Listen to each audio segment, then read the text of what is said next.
तो पिछले पार्ट में हमने देखा था कि सो लिंग की फाइट मास्टर शाओ से हो जाती है, जिसे पता था कि मास्टर शाओ असल में डीमन सेक्ट की एक सेंट है, पर यहाँ वो एक स्पाई के तौर पर छुपकर रह रही है। मास्टर शाओ को भी सो लिंग की सारी आइडेंटिटी पता थी, इसलिए वो धोखे से उसे ट्रैप करके रख लेती है अपने पास, ताकि इसी बहाने से उसके पास चैनिंग आए और वो उसे सबक सिखाए। इस पार्ट की स्टार्टिंग में दिखाते हैं कि मास्टर जियाओ कुछ गार्ड के साथ मिलकर फाइट कर रही थी, जहाँ वो गार्ड सारे के सारे मिलकर अपनी पावर का यूज करते हुए मास्टर जियाओ को ट्रैप करने की कोशिश करने लगते हैं, पर वो अपने हंटर का यूज करते हुए उन सभी के डिवाइन बॉडी को डिस्ट्रॉय कर देती है। इतनी ज्यादा पावरफुल होने के बावजूद भी मास्टर शाओ ये सोच रही थी कि डीमन वर्ल्ड से वापस आने के बाद उनकी कल्टीवेशन एक ही जगह पर स्टक हो चुकी है। वो इतने सालों से कोशिश कर रही है, लेकिन अभी तक ब्रेक थ्रू नहीं कर पाई। तभी अचानक से उसकी एक मेड आकर उसे इन्फॉर्म करती है कि चैनलिंग रास्ते में है और वो हमारे सेक्ट की तरफ आगे बढ़ रहा है। शाओ ये सुनने के बाद काफी हैरान होते हुए कहती है कि अभी तक उसकी मेड को पकड़े हुए मुझे सिर्फ 1 घंटा हुआ है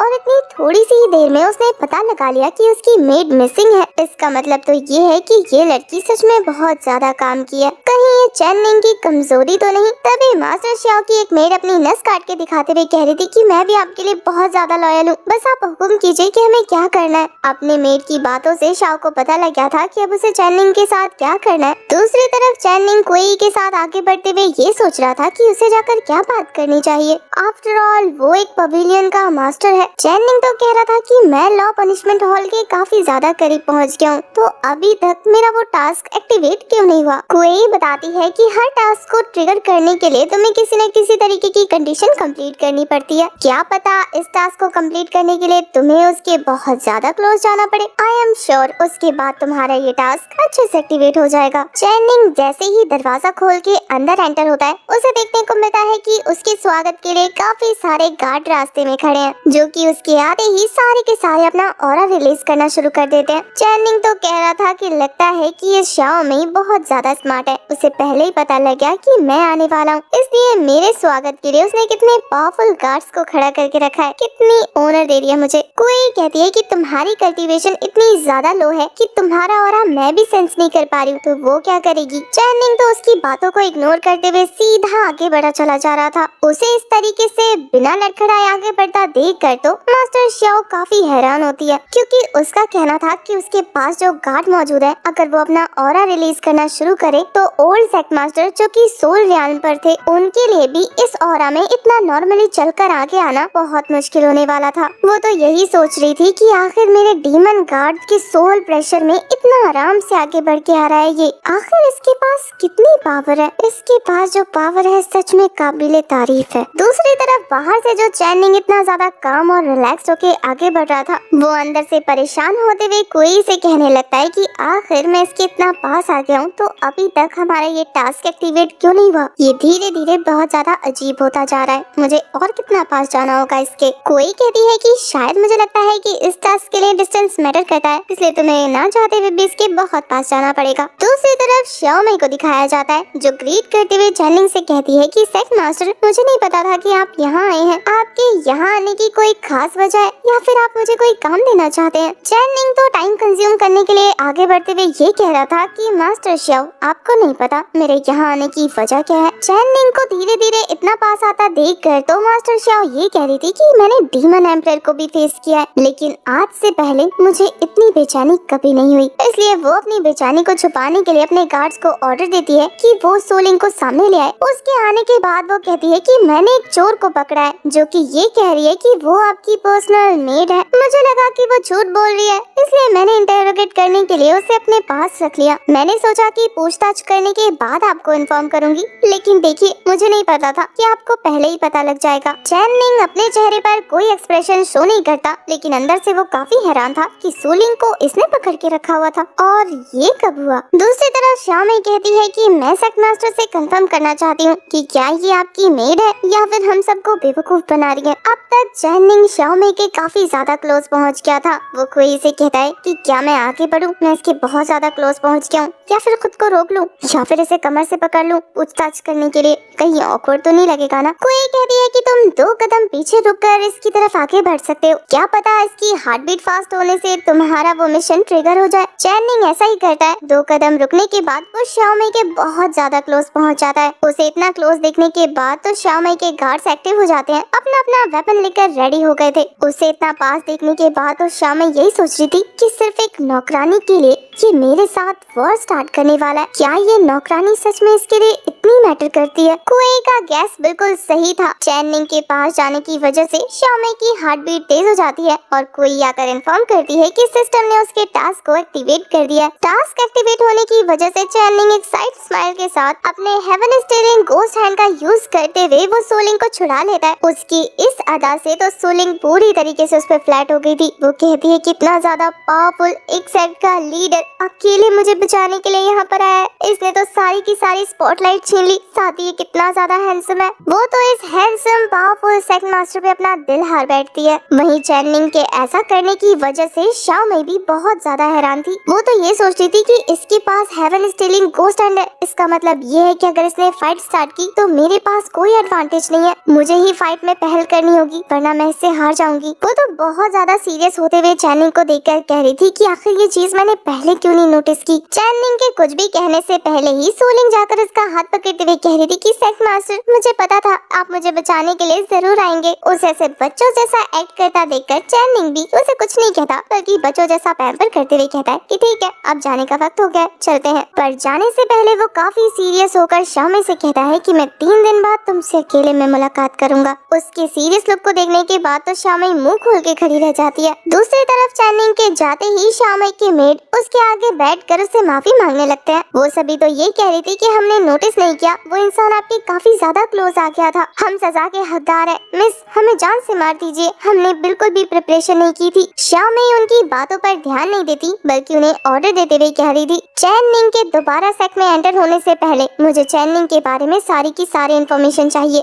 सारे गार्ड्स को इन्फॉर्म करो और पता लगाओ कि उसे किस चीज से प्रॉब्लम होती है और फिर अपने आगे का प्लान उसी से रिलेटेड बनाओ। हमें इस बार एक्स्ट्रा केयरफुल रहना होगा। वो सभी ऑर्डर मिलने के बाद अपने अपने काम पे लग जाते हैं। नेक्स्ट सीन में हमें एक स्वॉर्डमैन को दिखाया जाता है जो कि अपनी पावरफुल टेक्निक को प्रैक्टिस कर रहा था जो कि था विंड ब्रेकिंग मेथड। इसमें उसकी स्वॉर्ड काफी ज्यादा जाइंट हो जाती है और वो एक ही स्लैश में बड़े बड़े पहाड़ों को काट दे रही थी। ये स्वॉर्डमैन काफी अच्छे से प्रैक्टिस कर रहा था, तभी इसके पास इसके मास्टर आ जाते हैं जिनका नाम शुआन लो था। शुआन लाओ कहते हैं कि काफी दिन हो गए, सनलोंग सेक्ट चलते हैं, वहाँ के मास्टर तुम्हें ब्रेक थ्रू करने में हेल्प करेंगे। ली बूहे काफी ज्यादा सीरियस होकर कह रहा था कि मुझे दूसरों की हेल्प की क्या जरूरत है। शुआन लाओ कहते हैं क्योंकि तुम्हें ब्रेक थ्रू करने में उसकी हेल्प चाहिए होगी। भूलो मत पिछली बार जब तुम्हारी फाइट हुई थी तो तुम एक ही बैटल में होली मार्शल रियान से होली सोल रियान पर पहुंच गए थे। सोचो अगर एक बार फिर से बैटल हुई तो तुम कितने ऊपर तक ब्रेक थ्रू करके पहुंच सकते हो। ये वाली डील ली बूहाई को भी बहुत ज्यादा इंटरेस्टिंग लग रही थी, इसलिए वो अपने मास्टर के साथ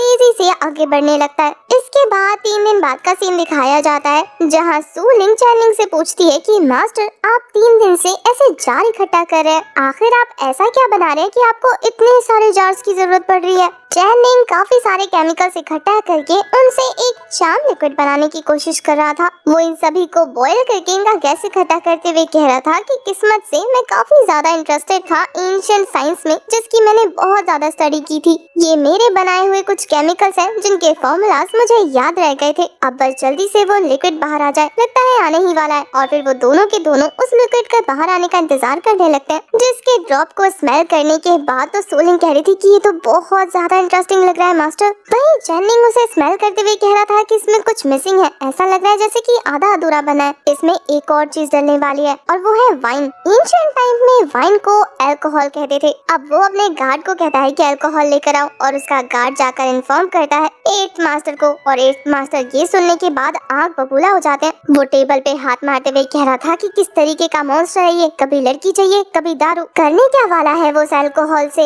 वो गार्ड 8 एल्डर को बता देता है कि हमारा चैनिंग असल में कोई केमिकल बनाने की कोशिश कर रहा है। एल्डर के पूछने पर कि किस तरीके का मेथड यूज करके कौन सा केमिकल बना रहा है, गार्ड तो एल्डर के आगे झुकते हुए माफी मांगते हुए कह रहा था कि हमें माफ कर दीजिए एल्डर, हम इतने ज्यादा पढ़े लिखे नहीं है, इसलिए हमें नहीं पता कि वो क्या कर रहे हैं। हमें जितना पता था हमने आपको उतना बता दिया। ऐसा लग रहा है कि धीरे धीरे सेक्ट मास्टर और ज्यादा मिस्टीरियस होते जा रहे हैं। एक एल्डर तो उस गार्ड की बातें सुनने के बाद गुस्से से लाल पीला हो रहा था कि तभी उसकी नजर पड़ती है उन्हीं दोनों मास्टर पर, जो कि तेजी से चैनिंग के रूम की तरफ बढ़ रहे थे। उन्हें देखने के बाद एक एल्डर कह रहे थे कि ये तो ली बुहाई और शुआन लाओ है ना, आखिर 100 सालों के बाद ये दोनों यहाँ क्या कर रहे हैं, कहीं ये ओल्ड मास्टर से मिलने तो नहीं आए। फिर वो मुस्कुराते हुए कह रहा था कि अफसोस इन्हें पता नहीं है कि ओल्ड मास्टर मारे जा चुके हैं, इसका मतलब चैनिंग के लिए सरप्राइज होने वाला है। वहीं वो दोनों के दोनों स्वॉर्डमैन वहाँ चोटी पर जाकर अपना ऑरा रिलीज करने लगते हैं। ली बुहाई ये देखकर हैरान था कि अगर मास्टर यहाँ पर मौजूद है तो वो हमें देखने के लिए बाहर क्यों नहीं आ रहे। ये बात हजम करना बहुत ज्यादा मुश्किल है कि अभी तक मास्टर को पता नहीं लगा कि हम यहाँ पर मौजूद है, इसलिए वो एक और बार अपनी एनर्जी रिलीज करता है, लेकिन फिर भी कोई बाहर नहीं आता। ये देखने के बाद शुआन लाओ ली से कहता है कि लगता है हमारा ओल्ड फ्रेंड हमें भूल गया है, चलो चलकर उसे सरप्राइज देते हैं।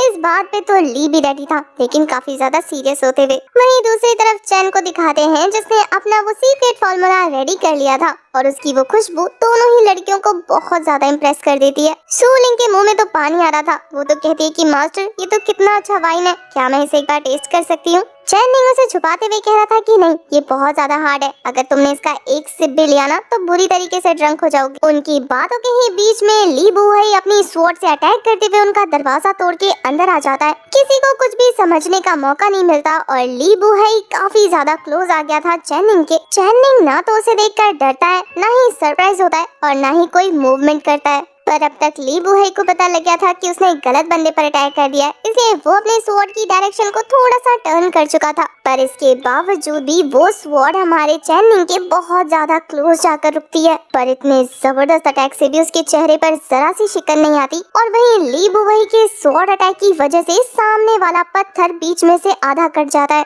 उस पहाड़ को 2 टुकड़ों में टूटता हुआ देखकर भी चैनिंग को अफसोस नहीं होता कि थोड़ी देर में वो मरने वाला था, बल्कि वो तो अपना वाइन पकड़े एक्सप्रेशन लेस होकर ली बुहाई को गौर से देख रहा था। ली बुहाई भी उसे लुक देने लगता है, तभी अचानक से सिस्टम अनाउंस करती है कि जल्दी से टास्क एक्सेप्ट करो, एक अर्जेंट वाला टास्क आया है। सिस्टम के रेड अलर्ट के बाद हमारा चैनिंग अपने सोल स्पेस में पहुंच जाता है, जहां जाने के बाद कोई उसे बताती है, लगता है तुम्हारे नए टास्क का लेना देना इन दोनों मैन से है। चैनिंग तो पूछता है कि आखिर इन दोनों की कल्टीवेशन क्या है। कोई बताती है कि ये दोनों ही महान तलवारबाज हैं, जिनमें से एक तो होली सोल रियाल्म पर मौजूद है, उसकी कॉम्बैट स्किल्स 10 मिलियंस पर पहुंच गई है। चैनिंग सिस्टम पर आए उस टास्क में क्वेश्चन मार्क देखकर कह रहा था कि आखिर इसमें सवाल क्यों पूछा गया है, कोई टास्क क्यों नहीं दिया गया, क्या ये मुझे खुद गेस करना होगा। कोई तो कहती है कि ये तो सिस्टम जाने, मे भी शायद वो तुम्हें टेस्ट करना चाहती हो। चैनिंग को इस तरीके से खोया हुआ देखने के बाद मास्टर शुआन लाओ से होश मिलाते हुए कह रहे थे कि लिटिल फ्रेंड, असल में हम दोनों यहाँ पर इस सेक्ट के ओल्ड मास्टर चैन से मिलने आए थे, आखिर वो इन दिनों कहाँ पर है। उनका सवाल सुनने के बाद चैनिंग को पता लग जाता है कि इन्हें ओल्ड मास्टर के बारे में कुछ भी नहीं पता, तो वो कहता है कि ओल्ड मास्टर को गुजरे हुए कुछ दिन हो गए हैं और अब इस सेक्ट का नया लीडर मैं हूँ, जिसका नाम चैनिंग है। ये सुनने के बाद शुआन लाओ हैरान होते हुए कह रहे थे कि ये तो बिल्कुल अनएक्सपेक्टेड था। अब अगर ऐसी बात है तो क्या मैं तुमसे एक डील कर सकता हूँ, मुझे तुम्हारे वाइन के बदले ये ड्रैगन एलिक्सर देने हैं। उसने बिना कुछ कहे ही हमारे चैनिंग की तरफ अपने ड्रैगन एलिक्सर को थ्रो कर दिया था, वो भी बिना किसी रिएक्शन के साथ अपने गोस्ट हैंड का यूज करते हुए उन एलिक्सर को कैच कर लेता है। साथ ही वो बहुत ज्यादा सीरियस होते हुए कह रहा था कि आपको वाइन एक्सचेंज करना है, पर मेरा वाइन हर कोई टेस्ट नहीं कर सकता। वो ड्रैगन एलिक्सर देखने के बाद तो सोलिंग काफी ज्यादा खुश हो जाती है। वो तो बहुत ज्यादा एक्साइटेड होते हुए कह रही थी कि बड़े बड़े मास्टर के पास भी एक गोल्डन ड्रैगन एलिक्सर होना मतलब बहुत बड़ी बात है, लेकिन इन मास्टर के पास तो 3 है, इससे तो हमारी कल्टीवेशन कितनी ज्यादा इम्प्रूव हो जाएगी। उसे इतना एक्साइटेड होता देखकर चैनिंग कहता है कि ठीक है, इनमें से एक ले लो। वो तो काफी ज्यादा खुश हो जाती है और उसमें से एक पिल को खा भी लेती है। ये देखने के बाद तो ली बुहाई शुआन लाओ का मजाक उड़ाते हुए कह रहा था कि कितना एम्बैरेसिंग है ये। शुआन लाओ बेचारा कहता है कि कोई बात नहीं, पुराने ओल्ड मास्टर के साथ हमारे रिश्ते थे, नए वाले के साथ थोड़ी ना, इसलिए चुपचाप अपना काम करते हैं और यहाँ से निकलते हैं। ये बोलने के बाद शुआन लाओ चैनिंग से कहता है कि आप प्लीज मुझे मेरा अल्कोहल दे सकते हैं ताकि हम यहाँ से जा सके। चैनिंग मुस्कुराते हुए कह रहा था कि तुम ओल्ड मैन यहाँ पर मुझसे वाइन एक्सचेंज करने आए हो और तुम स्वॉर्डमैन यहाँ पर ब्रेक थ्रू करने आए हो, है ना। बिना बताए उसके मन की बात जान लेने पर वो काफी ज्यादा शॉक था। चैनिंग तो उन्हें क्रॉस करते हुए कह रहा था कि तुम्हें स्वॉर्ड इमॉर्टल के नाम से जानते हैं सब लोग। तुमने काफी अच्छी स्वॉर्डमैनशिप भी हासिल करके रखी है, लेकिन इस स्वॉर्ड के साथ तुमने अभी तक अपनी इमॉर्टल बनने की जर्नी को स्टार्ट नहीं किया है ना। ली बुहाई उसे और भी आगे बताने को कह रहा था, क्योंकि वो जानना चाहता है कि चैनिंग को इसके बारे में कितना पता है। वहीं चैनिंग बिना रुके कहता है कि तुम्हारी सारी की सारी पावर इस स्वॉर्ड में स्टक होकर रह गई है, इस वजह से तुम ब्रेक थ्रू करके अपनी कल्टीवेशन को इंक्रीज नहीं कर पा रहे। अपनी स्वॉर्ड के बारे में पता लगता देखकर वो तो अपनी स्वॉर्ड पकड़ लेता है। वहीं कुए भी कंफ्यूज होकर चैनिंग से पूछने लगती है कि मैंने तो तुम्हें उस स्वॉर्ड के बारे में क्या इस बंदे की कल्टीवेशन के बारे में नहीं बताया, आखिर फिर तुम्हें कैसे पता लगा। पर चैनिंग कुए को कुछ नहीं बताता कि उसने सिस्टम की दी हुई एबिलिटी का यूज करते हुए पता लगाया। वो तो अपने मन में कह रहा था कि लगता है मुझे सिस्टम को अच्छे से यूज करना आ गया। इसके अलावा मैंने इतनी सारी कॉमिक्स पढ़ी है कि मुझे एंशिएंट कल्टीवेशन के बारे में बहुत ज्यादा नॉलेज हो गई है। इसके बाद चैनिंग आगे बढ़ते हुए कुछ कल्टीवेशन स्किल्स के बारे में बताते हुए कह रहा था कि तुम यहाँ मुझसे फाइट करके कल्टीवेशन इंप्रूव करना चाहते हो ना। और ये वो काफी गुस्से में घूरते हुए कह रहा था। अपनी पोल खुल जाने के बाद तो ली अपनी सारी की सारी पावर रिलीज करना शुरू कर देता है, जिससे काफी एक्सट्रीम ऑरा रिलीज हो रहा था। उस ऑरा को देखने के बाद तो इन दोनों मास्टर्स को भी पता लग जाता है कि लगता है वो बंदा ब्रेक थ्रू करने वाला है, इसलिए वो तो अपने आसपास पावरफुल शील्ड क्रिएट कर लेते हैं। दूसरी तरफ चैनिंग कहता था कि अगर तुम्हें फाइट करनी है तो क्यों ना ट्राई करें। चैनिंग की बातों से तो मास्टर ली बुहाई भी बहुत ज्यादा एक्साइटेड हो गया था। वो अपनी एनर्जी रिलीज करने के साथ साथ अपनी स्वॉर्ड निकालते हुए कह रहा था कि मैंने अपनी स्वॉर्ड के बारे में तुम्हारे मुंह से काफी कुछ सुन लिया है। अब मैं देखना चाहता हूँ कि तुम्हारी पावर और स्किल्स क्या है। तुम्हारी बातों ने मुझे बहुत ज्यादा एक्साइट कर दिया। ये बोलने के बाद वो अपनी स्वॉर्ड की जो साइज है उसको काफी ज्यादा इंक्रीज कर लेता है। उसे अटैक प्रिपेयर करता देखकर तो यहाँ पर चैनिंग भी अपने कार्ड को यूज करने वाला था। अब तक ली बुहाई भी अपने स्वॉर्ड को अटैक करने के लिए रेडी कर देता है। जैसे ही वो अटैक हमारे चैनिंग पर लगने ही वाला था कि वो उस कार्ड को चूज करने का ऑप्शन दबा देता है। कोई तो कह रही थी कि कितनी शर्म की बात है, इतने छोटे से काम के लिए तुम इतने प्रीशियस कार्ड को यूज कर रहे हो। तुम्हें पता है इस कार्ड की वैल्यू क्या थी? तुम इसे और भी किसी जगह यूज कर सकते थे। तभी सडनली चैनिंग उस कार्ड को ना यूज करने का ऑप्शन चूज करता है, जिसके बाद तो ली बुहाई का वो अटैक खाली ऊपर और नीचे हो रहा था और वहीं चैनिंग उस कार्ड को यस और नो में चूज करते करते उसका अच्छे से यूज कर रहा था। ये देखने के बाद तो कुए भी उससे इम्प्रेस होते हुए कह रही थी कि क्या इसे इस तरीके से भी यूज कर सकते हैं, तुमने इसके बारे में कब पता लगाया? चैनिंग तो कहता है कि मैं इन सब में मास्टर हूँ, मेरे लिए कोई बड़ी बात थोड़ी है। अब तक चैनिंग के यस और नो दबाने की वजह से वो स्वॉर्ड अपने एक्सट्रीम पीक पर पहुंच गया था और वो ऑरा बहुत ज्यादा जबरदस्त था, जिसकी वजह से तो बाकी लोगों के लिए वहां पे खड़ा होना भी मुश्किल होता जा रहा था। वहीं नीचे से ये नजारा देखने वाले वो दोनों ही एल्डर हैरान थे ये देखकर कि कौन उसे टक्कर दे रहा है। चैनिंग के यस और नो ऑप्शन के चक्कर में ली बुहाई का वो स्पिरिचुअल स्वॉर्ड टुकड़े टुकड़े हो गया था, जिसकी वजह से एक जबरदस्त ब्लास्ट होता है। बेचारे शॉन लाओ जमीन पे गिर जाते हैं और वहीं उन दोनों एल्डर का वो पावरफुल बैरियर भी टूट गया था। 8 एल्डर तो ये देखने के बाद कह रहे थे कि वो इमॉर्टल स्वॉर्ड मास्टर हार गया। कितना जबरदस्त ऑरा था, हमारे सेक्ट मास्टर तो सच में बहुत ज्यादा पावरफुल है। वहीं लेफ्ट राइट अपने हाथ को करते करते उसके हाथ की कलाई दुखने लगती है और हारने के बाद ली बुहाई कह रहा था कि तुम तो सच में कमाल के बंदे हो। मैं आज अपनी स्वॉर्ड स्किल्स में तुमसे हार गया, इसलिए मैं तुम्हारा वाइन टेस्ट करना डिजर्व नहीं करता। पर अगली बार जब मैं तुम्हारे साथ मुलाकात करूंगा तो मैं कोशिश करूंगा कि मैं तुम्हें हार कर तुम्हारा वाइन टेस्ट करूं। ये बोलने के बाद वो फटाफट वहाँ से चला जाता है और उसके पीछे पीछे तो शॉन लाओ भी, जो कि गिरे पड़े थे, वो भी वहाँ से भाग जाते हैं। उन दोनों के वहाँ से जाने के बाद चैनिंग काफी कंफ्यूज होते हुए कोई से पूछ रहा था कि मैंने इन दोनों को यहाँ से भगा दिया, इसके बाद भी सिस्टम ने मेरे टास्क को कंप्लीट होने का ऑप्शन क्यों नहीं शो किया? कोई तो कहती है कि क्या तुमने सिस्टम को बेवकूफ समझा है? शायद हो सकता है तुम्हारी चालों को समझते हुए उसने तुम्हें ब्लॉक कर दिया हो। अब तक ये दोनों एल्डर भी हमारे चैनिंग के सामने आकर ग्रीट करते हुए कह रहे थे, हमें माफ कर दीजिए सेक्ट मास्टर, हमें बिल्कुल पता नहीं लगा कि किसी एनिमी ने आकर आप पर अटैक कर दिया। एक बार फिर हम इस सेक्ट और आपको प्रोटेक्ट करने में नाकामयाब रहे। चैनिंग को पता था कि दोनों नौटंकी कर रहे हैं, इसलिए वो उसकी बातों पर ज्यादा ध्यान नहीं देता, बल्कि वो तो शाओमई से कहता है कि शाओमई आज रात को मैं तुमसे मिलने आऊंगा। वो तो काफी ज्यादा शौक हो जाती है और वहीं चैनिंग उसके बहुत ज्यादा क्लोज आते हुए कह रहा था कि याद से